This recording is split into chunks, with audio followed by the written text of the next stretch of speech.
எத்தனை கண்ணீர் துளிகளோ அத்தனை மார்க் உனக்கு.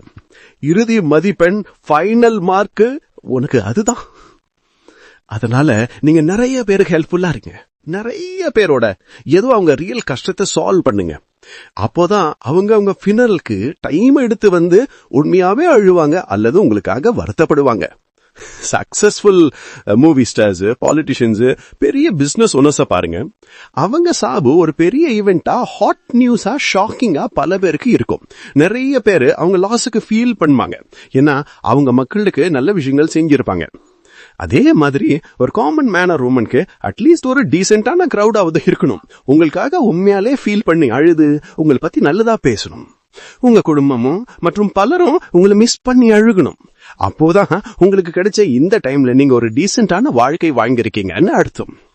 நீங்க ஒரு குடும்ப தலைவனா தலைவியா இருந்தீங்கன்னா உங்க ஃபேமிலி அண்ட் டிபெண்டன்ஸை பார்த்துருக்கிறதுக்கு நீங்க ஒரு நல்ல அமௌண்ட் அல்லது சொத்துக்கள்ல சேர்த்து வச்சுட்டு போகணும்.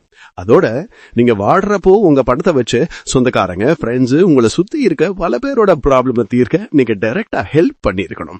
ஞாபகம் வச்சுக்கோங்க, உங்க லைஃபோட சக்சஸ்ன்றது நீங்க சம்பாரிச்ச பணமோ வாங்கின பொருளோ இல்ல. அது உங்க ஃபியூனல், இறுதி சடங்கோட சக்சஸ் செலவா இருக்கு. அந்த ஃபங்க்ஷனை நடத்துறதுக்காக மக்களை சேர்த்து வைங்க.